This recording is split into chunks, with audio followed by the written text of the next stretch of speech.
11 मई 1998 की वो तारीख जब 3:45 पर राजस्थान के पोखरण में एक जोरदार धमाका होता है। रेत के गुबार के बीच भारत खुद को परमाणु संपन्न राष्ट्र घोषित कर न्यूक्लियर वेपन वाला दुनिया का छठा देश बन जाता है। इस मिशन के सफल होते ही पोखरण क्षेत्र गगन भेदी नारा भारत माता की जय से गुंजायमान हो जाता है। इसके साथ ही दिल्ली में बैठे तत्कालीन प्रधानमंत्री अटल बिहारी वाजपेयी जोशीले स्वर में भारत की इस उपलब्धि का औपचारिक तौर पर ऐलान करते हैं। Today at 15:45 hours, India conducted 3 underground nuclear tests in the Pokhran Lake. आपको बता दें कि परमाणु संपन्न राष्ट्र बनने की नींव साल 1954 में रखी गई, जब भारत में डिपार्टमेंट ऑफ एटॉमिक एनर्जी का गठन हुआ। इसी के साथ भारत ने परमाणु शक्ति बनने की दिशा में अपने कदम बढ़ाए और वैश्विक पटल पर तमाम विरोधों का सामना करते हुए अपने अदम्य साहस का परिचय दिया। इस शक्ति परीक्षण की पटकथा लिखी गई साल 1995 में, जब तत्कालीन प्रधानमंत्री पीवी नरसिम्हा राव ने दिसंबर 1995 में परमाणु परीक्षण करने की तैयारी की अनुमति दी। हालांकि तार्किक और राजनीतिक कारणों ने परीक्षणों को और आगे बढ़ा दिया।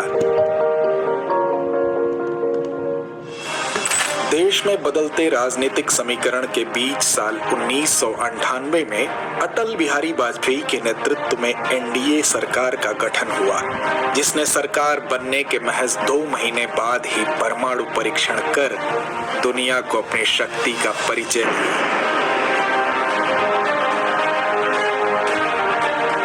इस मिशन को बेहद गोपनीय अंदाज में अंजाम दिया गया। ऐसा कहा जाता है कि शुरुआती दौर में महज 5 लोगों को इस मिशन की जानकारी थी। बाकी किसी को इस बात की कानो कान भनक तक नहीं लगी थी। बार्क यानी भाभा एटॉमिक रिसर्च सेंटर के शीर्ष वैज्ञानिकों को 20 अप्रैल 1998 तक भारत के परमाणु विस्फोट करने के फैसले के बारे में बता दिया गया था। इसके साथ ही उन लोगों ने छोटे छोटे समूह में पोखरण की तरफ जाना शुरू कर दिया।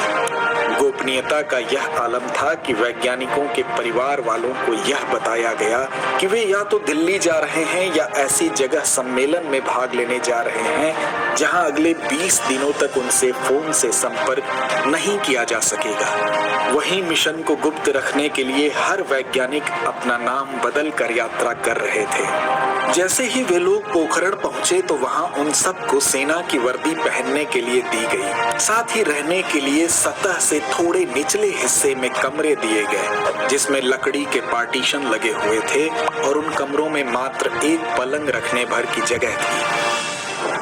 अब वैज्ञानिक तो पहुंच गए, लेकिन असली दिक्कत थी बम को पोखरण पहुंचाने की, जिसका तोड़ भी निकाला गया। परमाणु बमों का कोड नेम था कैंटीन स्टोर्स।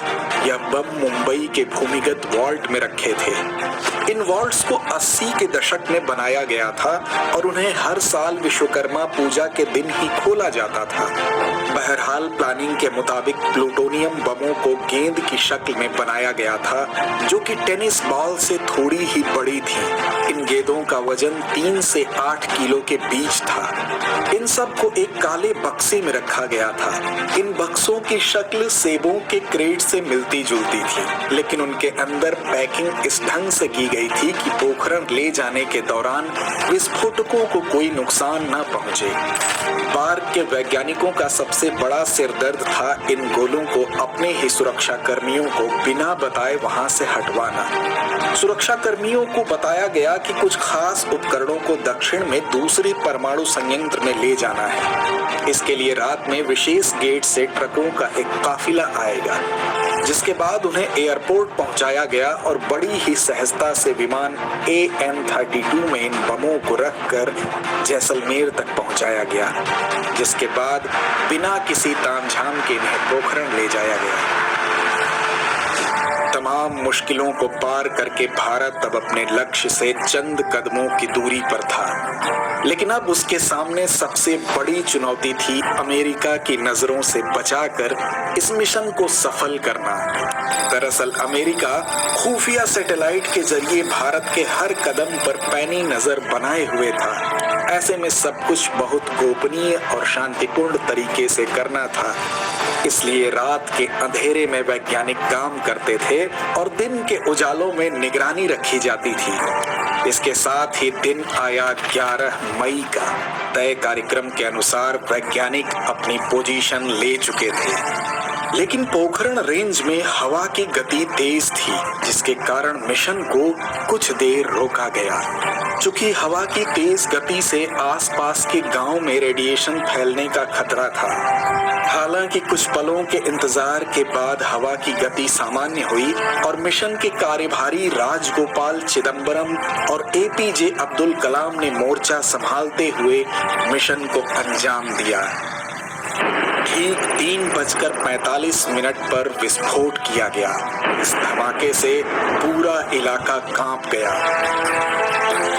बंकर के अंदर बैठे वैज्ञानिकों के कंप्यूटर स्क्रीन पर जल रही रेड लाइट्स परीक्षण के सफल होने का प्रमाण दे रही थी। रेतीली जमीन से भारत ने दुनिया को अपनी शक्ति का परिचय दिया। इस विहंगम दृश्य को देख वहां मौजूद सैनिकों के मुख से भारत माता की जय के नारे फूट पड़े। दूसरी तरफ तत्कालीन प्रधानमंत्री के सचिव ब्रजेश मिश्र टेलीफोन के पास बैठ मिशन के सफल होने का इंतजार कर रहे थे और फोन की पहली घंटी बजते ही उन्होंने फोन उठाया और इसके बाद प्रधानमंत्री ने देश के साथ यह संदेश साझा किया। Today, at 15:45 hours, India conducted 3 underground nuclear tests in the Pokhran Lake. परमाणु सुरक्षा में आत्मनिर्भर बनने का यह क्षण बेहद गौरवशाली था। इस दिवस के महत्व को देखते हुए भारत सरकार ने 11 मई को राष्ट्रीय प्रौद्योगिकी दिवस के रूप में मनाने का ऐलान किया। तो दोस्तों, आज